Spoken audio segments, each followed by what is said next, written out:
Hey, I've heard the word diversification a bunch in finance videos, but I'm not totally sure what it means.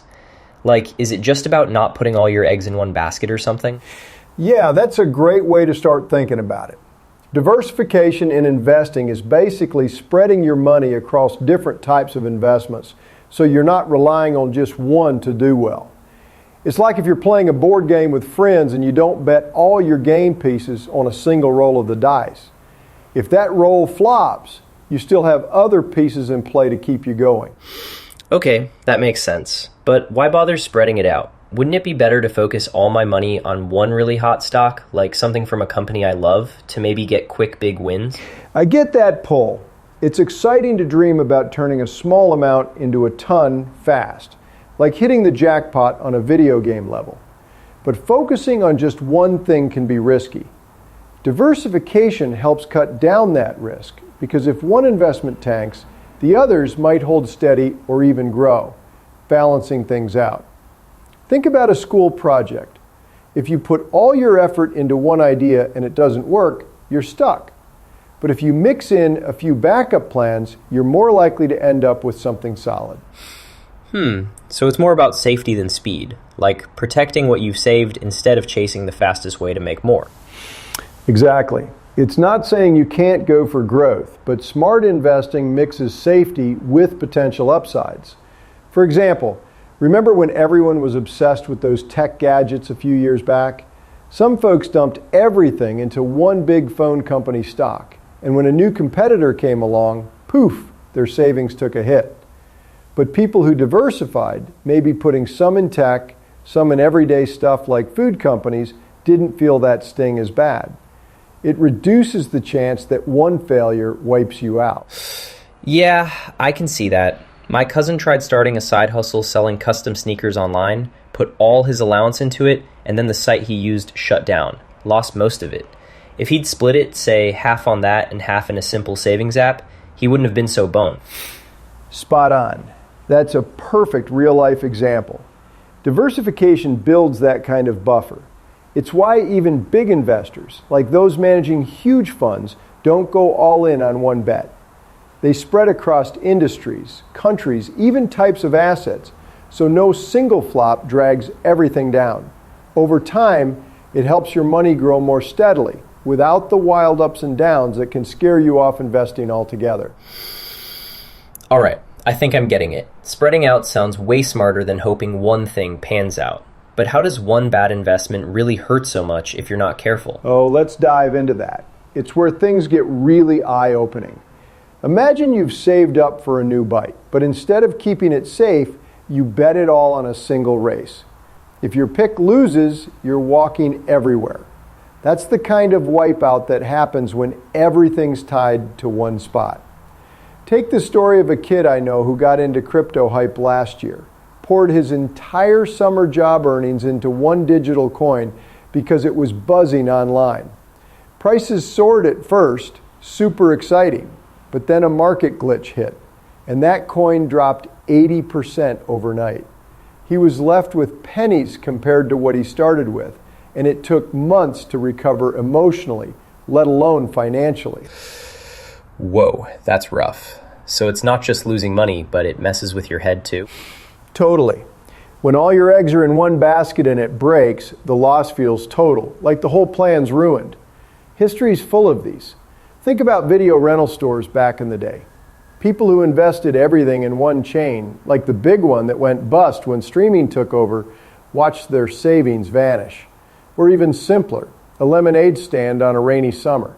If that's your only gig, no sales means no profit, and you're out the lemons and sugar. But if you'd also mowed lawns or sold cookies, you'd have other income trickling in. Single investments crash because life and markets are unpredictable. Companies fail, trends shift, economies wobble. One bad event, like a scandal or recession, and boom, your whole pot's at risk. Yeah, I don't want that bike walking feeling with my actual money. So avoiding that means... Avoiding that starts with seeing how one wrong move can snowball into a real setback. It's all about that all eggs in one basket vibe. Sounds simple, But when the basket tips, everything spills.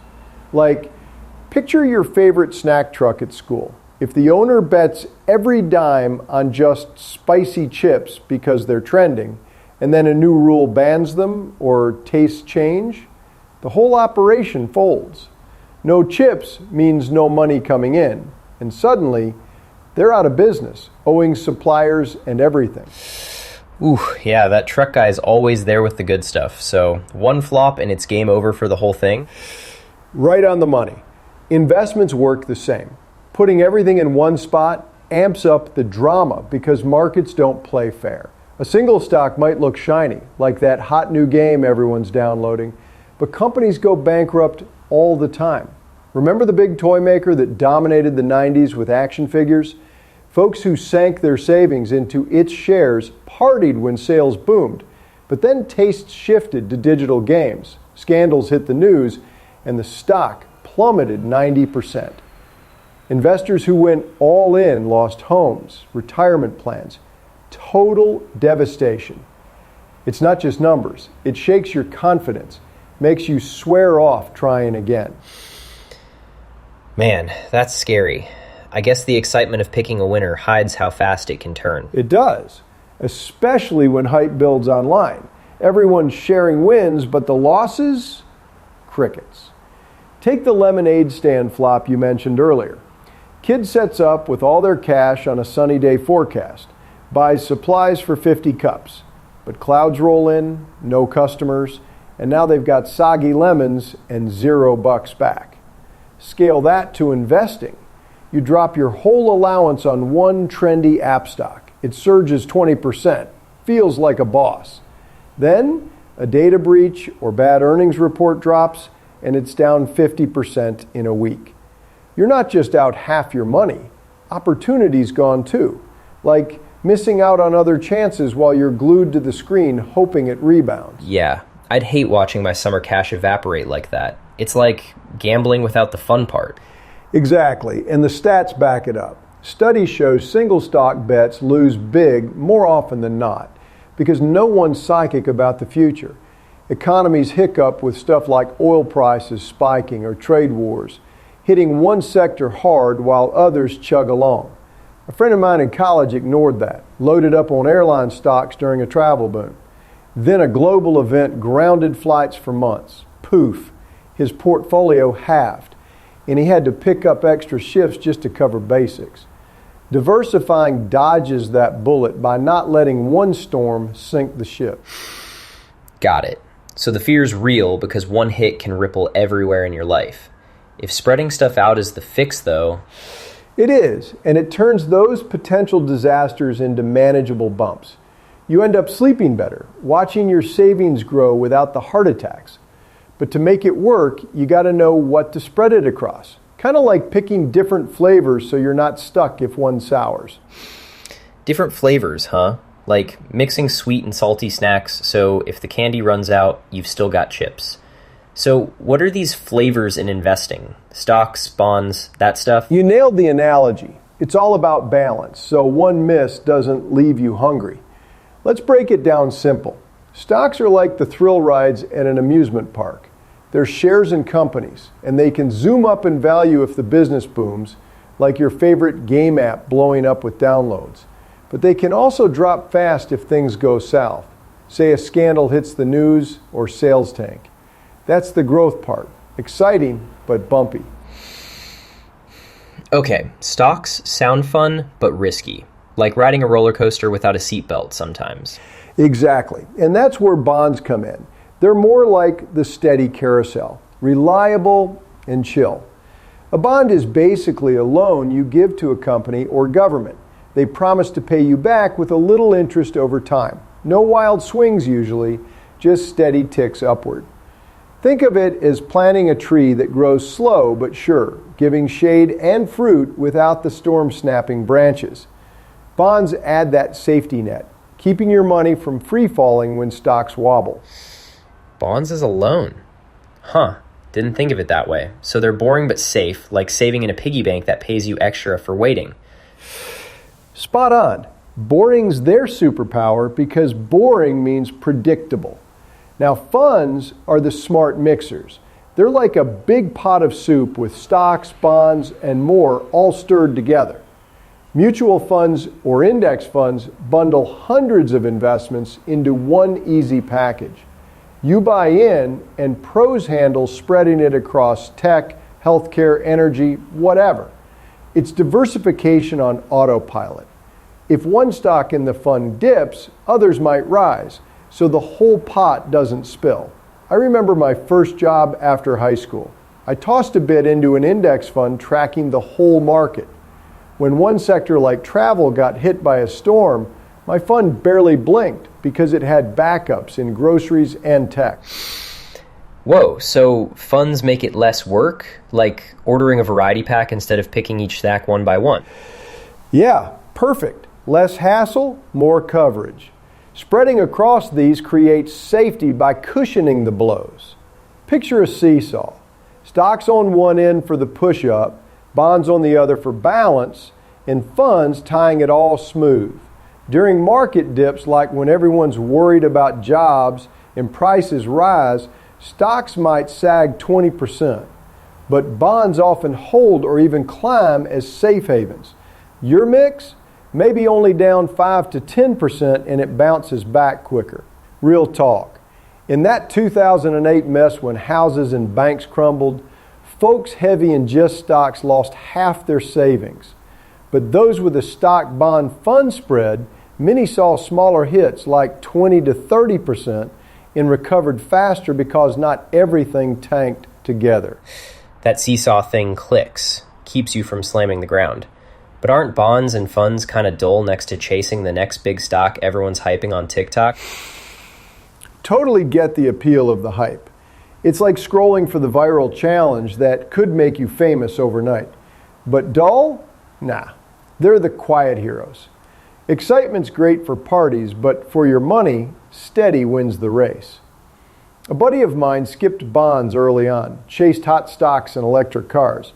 Prices soared, felt like a win, but then supply issues hit and his pot dropped 40%. Meanwhile, my simple stock bond mix chugged along, up 8% that year. The combo cushions because different assets react differently. Stocks love growth times. Bonds shine in tough spots. It's like packing rain gear and sunscreen for a trip. Whatever the weather, you're covered. Fair point. I guess mixing them turns the scary drops into just little dips, right? Makes me think about trying a small version myself. You bet, it does. And that's how it builds real peace of mind. Over years, that safety lets growth sneak in without the panic. But even with all this spreading, sometimes folks wonder about those rare times when the whole playground seems to shut down at once. Yeah, like if the whole market crashes or something, wouldn't all those stocks and bonds tank together anyway? Then what's the point? That's a smart worry. Markets can feel like one big storm sometimes, hitting everything at once. But even in those rough patches, diversification often softens the blow because not all parts react the same way. Let's look at a real example from not too long ago, the 2008 financial crisis. It started with shaky loans on houses and banks got slammed, dragging down a ton of stocks. Folks who had everything in real estate or bank shares, many lost 50% or more of their savings overnight, scrambling to pay bills or even losing homes. But people with a mix, say some stocks in stable companies like grocery chains, plus bonds from the government and a chunk in index funds that spread across the whole economy, saw losses around 20 to 30%. Their portfolios dipped, sure, but didn't crater, and they bounced back quicker as things stabilized. Whoa, 2008 sounds like a total mess. But that's ancient history to me. How does that even connect to my piggy bank savings now? Fair call. It feels far off, like stories from old movies. But the lesson's super relevant today, especially for small starters like you. Think about everyday savers using simple index funds. They track big market chunks, like the S&P 500, which bundles 500 top companies from tech to retail. I know a teen who started with just $50 a month from her part-time job into one of those via an app.